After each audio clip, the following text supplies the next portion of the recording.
terkait aduan masyarakat tadi, khusus di internal kita misalnya, itu cukup banyak, jumlahnya ribuan. Dan catatan kami di internal kepolisian misalnya, pengaduan ketidakpuasan masyarakat karena apa? Karena mengenai pelayanan kita. Terus terang memang sangat prihatin begitu, di tengah-tengah kebahagiaan kami bisa menghadiri acara ini. Ketua FKMTI Pak Supardi Kendi Budiarjo justru ada di tahanan Rutan Salemba.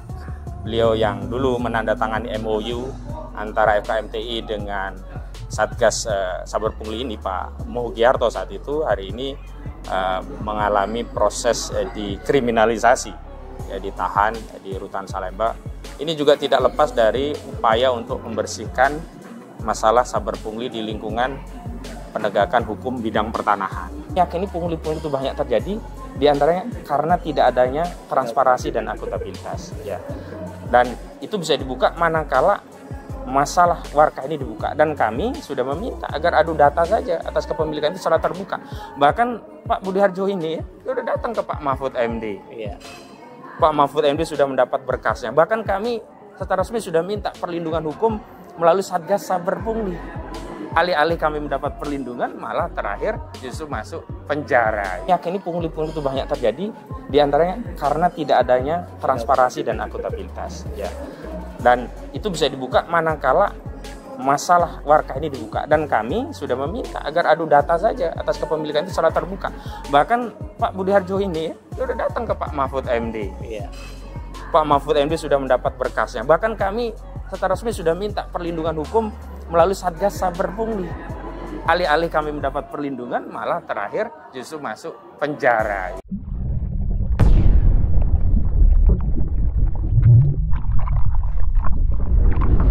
Bismillahirrahmanirrahim. Assalamualaikum warahmatullahi wabarakatuh. Alhamdulillah hari ini kami bisa memenuhi undangan dari tim Saber Pungli, ya, sapu bersih pungutan liar yang memang dikomandani oleh Irwasum. Tadi kami menyimak dengan baik sambutan dari Pak Irwasum, Bapak Komjen Ahmad Doviri, yang telah memberikan arahan-arahan, termasuk pesan dari Pak Menko Polhukam. Yang menarik tadi, pesan beliau adalah bahwa pungutan liar atau pungli ini telah merusak sendi-sendi kehidupan berbangsa dan bernegara. Dan menarik pula tadi arahan dari Pak Irwasum, Pak Ahmad Doviri, bahwa ke depan kerja-kerja dari Saber Pungli ini harus lebih spesifik, artinya tematik, sehingga akan dapat dihasilkan capaian yang maksimum dalam proses pemberantasan pungutan liar. Nah, dalam kesempatan hari ini kami yang pertama memang bahagia, bersyukur bisa menjadi mitra dari FKMTI, kami dari Forum Korban Mafia Tanah Indonesia, yang memang sejak 2019 kami teken MOU, ya, kerjasama dengan Saber Pungli, ya, tim Satgas Saber Pungli, yang saat itu kerjasama kita dengan Pak Komjen Mugiarto, ya, di 2019. Dan memang periode kerjasama kita 5 tahun, berarti ini sudah jalan tahun keempat kita, ya. Iya, sampai tahun 2020. Tinggal 1 tahun lagi kerjasama kita, sampai akhirnya Pak Ahmad Doviri sekarang kan menjadi Irwasum dan otomatis kemudian menjadi Kepala Satuan Tugas dalam proses pemberantasan saber pungli. Jadi kami terima kasih, bersyukur bisa hadir dalam acara yang luar biasa ini, dan mudah-mudahan ada sumbangsi pemikiran yang nantinya juga kami bisa sampaikan dalam proses fokus grup diskusi di dalam proses evaluasi kinerja saber pungli. Namun yang kedua, kami terus terang memang sangat prihatin begitu, di tengah-tengah kebahagiaan kami bisa menghadiri acara ini. Ketua FKMTI Pak Supardi Kendi Budiarjo justru ada di tahanan Rutan Salemba. Beliau yang dulu menandatangani MOU antara FKMTI dengan Satgas Saber Pungli ini, Pak Mugiarto saat itu, hari ini mengalami proses dikriminalisasi, ya, ditahan di Rutan Salemba. Ini juga tidak lepas dari upaya untuk membersihkan masalah saber pungli di lingkungan penegakan hukum bidang pertanahan. Ada mafia tanah itu luar biasa, dan di antara proses permainan dari mafia tanah itu memang ada pungutan-pungutan liar yang ini menjadikan masyarakat, ya, rakyat tidak lagi memiliki kedaulatan tanah.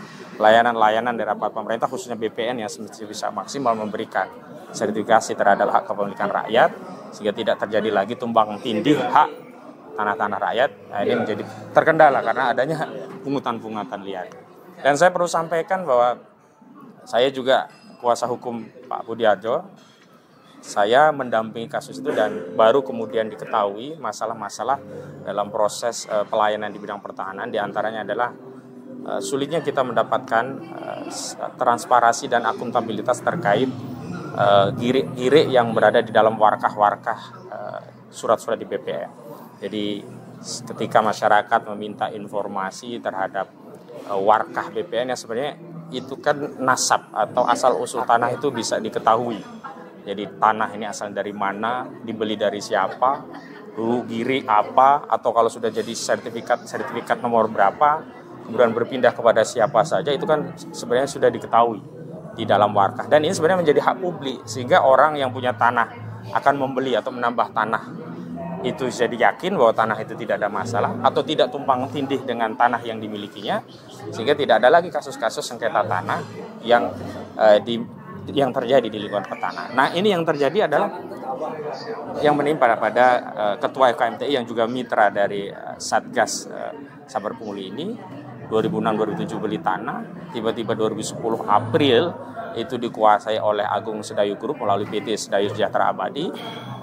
Sudah bikin laporan juga, dan nanti mudah-mudahan ada kesempatan saya ketemu dengan Pak Ahmad Doviri karena beliau selaku Irwasum ternyata banyak juga kinerja ya aparat atau teman-teman di kepolisian yang perlu kita evaluasi bersama. Di antaranya adalah laporan dari kasus Pak Budiarjo tidak jalan, sudah ada gelar perkara dan ada rekomendasi seluruh penyidik yang menangani kasus SK Budiarjo saat melaporkan ke Polda itu terbukti melakukan pelanggaran etik yang semestinya kan berarti menunjukkan ada problem dalam penanganan pelaporan kasus Pak Budi. Tapi ternyata justru Pak Budi yang dilaporkan balik oleh Sedayu, oleh grup Agung Sedayu Group ini justru sekarang hari ini di penjara di Rutan Salemba.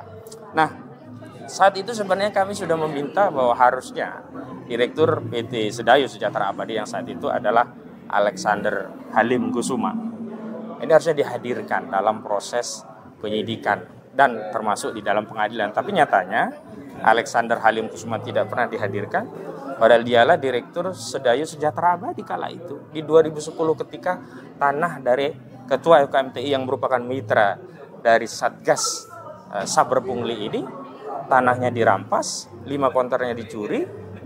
Ketua FKMTI ini kemudian mengalami pemukulan tapi dilaporkan tidak proses. Dan masalah 5 kontainer dicuri itu jelas-jelas pidana. Tidak akan ada perbedaan pandangan. Kalau orang curi kontainer itu pidana, udah nggak ada perbedaan pandangan. Tapi justru berkasnya malah hilang. Dan sudah dilakukan evaluasi, ada pelanggaran etik. Dan nama-namanya juga sudah sering kali kami sampaikan. Makanya kami melihat ada celah bahwa dimungkinkan adanya pungli baik oleh oknum aparat pemerintah, sebagaimana tadi pidato Pak Mahfud MD yang dibacakan oleh Pak Ahmad Doviri kan. Ada juga oknum non pemerintah. Nah, kami mensinyalir bahkan meyakini bahwa pungli-pungli itu bisa juga pemberian-pemberian dan gratifikasi yang ini sejalan dengan MOU yang dilakukan oleh FKMTI dengan Satgas Saber Pungli ini, di mana kita melakukan kerjasama itu dalam 4 core utama ya. Pertama, tukar menukar informasi, baik informasi yang terbuka maupun yang sifatnya rahasia. Yang kedua, koordinasi, baik terkait kinerja pencegahan maupun penindakan. Yang ketiga, kita mendapatkan bantuan teknis dalam proses melakukan aktivitas saber pungli ini ya, sapu bersih pungutan liar ini. Dan terakhir ya, kita juga diberikan akses untuk memberikan sosialisasi kepada masyarakat tentang pentingnya pemberantasan pungutan liar ini. Nah, kami melihat unsur pungli itu terjadi manakala tidak ada transparansi, tidak ada keterbukaan. Maka ketika tidak ada keterbukaan, tidak ada akuntabilitas, tidak ada pertanggungjawaban publik dari lembaga atau kementerian atau kinerja dari pemerintah. Nah, di antara yang menyebabkan itu diantaranya adalah masalah warkah yang tidak dibuka publik dengan dalih itu adalah rahasia negara. Berdalih dengan peraturan di internal BPN. Sehingga menimbulkan pungli di situ. Nah, disitulah yang kemudian terbuka ya ruang gelap untuk pungli. Jadi orang yang punya akses asal kasih duit bisa dibukakan warkahnya. Yeah. Kalau yang nggak ngasih pungli nggak dibukakan. Yeah. Atau orang ngasih duit itu jangan ya dibuka warkahnya karena dia lawan saya. Akhirnya apa? Orang yang berhak yang harusnya dapat akses terhadap warkah yang datanya itu penting untuk memastikan hak dia atas tanahnya nggak dibuka. Nah, maka itu kami nanti akan mengusulkan 2 hal. Yang pertama, perbaikan kinerja, yang kedua terkait norma. Nah, norma ini diantaranya adalah kita usulkan kalau problem daripada pungli itu dibuka karena normanya, ya, ini semestinya harus diperbaiki atau bahkan semestinya dihapus. Nah, itu yang kita usulkan. Misalkan dalih bahwa itu rahasia negara harusnya dihapus. Nggak ada warkah kok rahasia negara. Rahasia negara itu ya informasi intelijen di BIN, itu wajar rahasia negara. Membahayakan. Lah ini kan informasi sebenarnya menjadi hak publik, hak rakyat. Iya. Nah, Pak Tarman mau beli tanah, ingin meyakinkan tanah ini riwayatnya bagaimana? Iya. Ke BPN kan, tanya riwayat kan, nasab dari tanah, asal usulnya dari mana? Betul. Dulu siapa yang pertama beli, orang kedua siapa, orang ketiga. Iya. Kan itu jelas, sehingga Pak Tarman kalau mau beli tanah menjadi firm, menjadi yakin, oh ini nggak bermasalah. Lah kok ini nggak bisa dibuka? Nah, disitulah jadi peluang pungli-pungli itu bisa masuk, gitu loh. Nah, itu kembali kepada persoalan tanah, masalah pungli di sektor pertanahan ini, khususnya di fokusnya FKMTI di korban mafia tanah ini.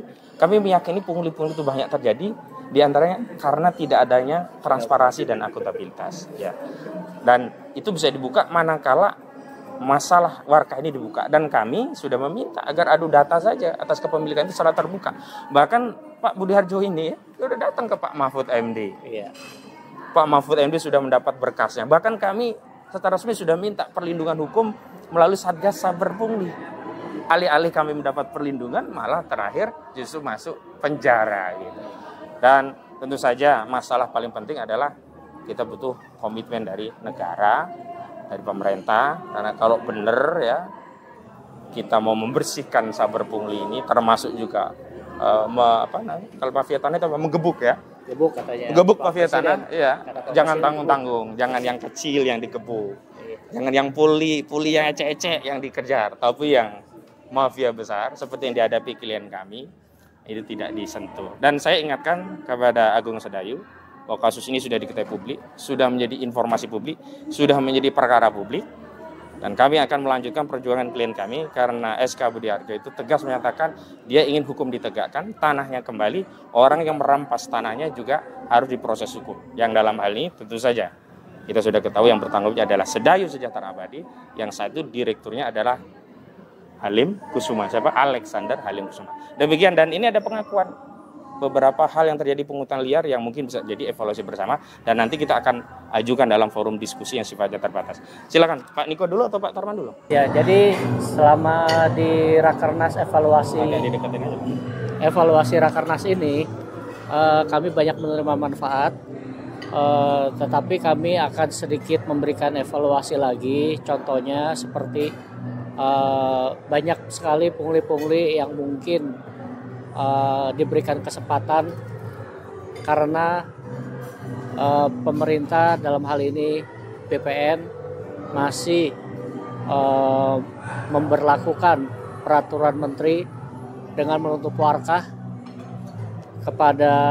hanya diperlihatkan kepada 3 institusi saja. Ada baiknya untuk menghilangkan pungli-pungli yang akan terjadi di kemudian hari, kerangka peraturan itu harusnya dibongkar, dirubah, yang mungkin seharusnya sudah tidak layak lagi dipergunakan hari ini. Kemudian dengan sistem digitalisasi yang dilakukan oleh BPN, ada baiknya juga memiliki jangka waktu. Nah, ini saran ini untuk menghindari pungli-pungli yang mungkin akan terjadi di kemudian hari, karena dengan rangka waktu masyarakat mendapatkan kepastian sehingga tidak perlu memberikan sesuatu kemudian diberikan kesempatan kepada oknum-oknum untuk dimanfaatkan melakukan pungli.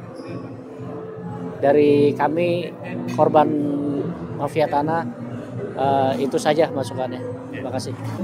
Baik, dan hari ini juga anggota FKMTI dari Kalimantan Selatan juga hadir, Bu Lani, yang tadi juga sudah menyampaikan pandangan di acara yang berbahagia ini. Silakan Bu, silakan disampaikan. Tadi kok bisa menyampaikan itu gimana latar belakangnya? Oh, terima kasih ya kan.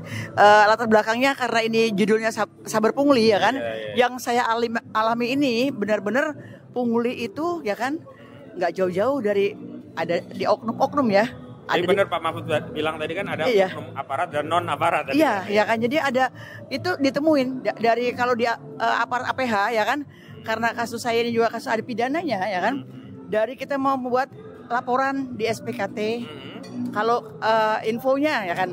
Kalau tidak punya duit ya kan tidak bisa naik ya. Nah, mulai dari situ dan saya coba beberapa kali memang dengan kekuatan biasa nggak bisa. Tapi karena kemarin itu saya kebetulan program 100 harinya Pak Lis Kapolri baru yang mau jalan kami kan.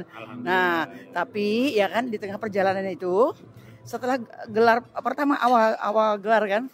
Karena waktu itu pasal 263, 264, 266, 385 ya kan. Itu setelah digelar. Pasal klasik kasus tanah itu ya. Iya, kasus tanah. Pak Budi juga kena itu. Oh ya, makanya Pak Budi lebih parah lagi kan. Pak Budi beliau yang punya juga. Saya juga sempat laporkan ke ini ke Krimsusnya Polda, Pak. Katanya pencemaran nama baik, kata undang-undang ITE ya kan seperti itu kan. Tapi ya syukurlah dengan bukti-bukti yang ada saya bisa ini. Ternyata dalam pengurusan tadi masih banyak kita temuin hal-hal ya kan oknum-oknum ya, kita nggak bicara institusinya tapi bicara oknum yang dimana sudah terang-terangan ya kan tidak menutupi ya kan meminta kepada kami sebagai masyarakat ya kan kalau dengan masyarakat yang sudah susah ya kan terus kami ini dan waktunya mendadak-dadak itu kami nggak bisa menyanggupin ya kan tapi ya sudah kami laporkan juga ke Propam Mabes ya kan ya. Harapan terakhir kepada Saber Pungli sekarang kan dikomandani oleh Pak Ahmad Doviri. Ya kan. Komandan baru dilantik belum lama lah. Kami berpesan kepada beliau ya kan.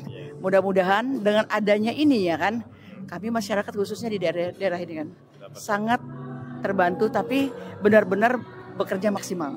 Karena oknum ini sangat licin dan sangat agak susah tersentuh. Karena diduga ya, itu mereka bekerja sistemik dan saling melindungi.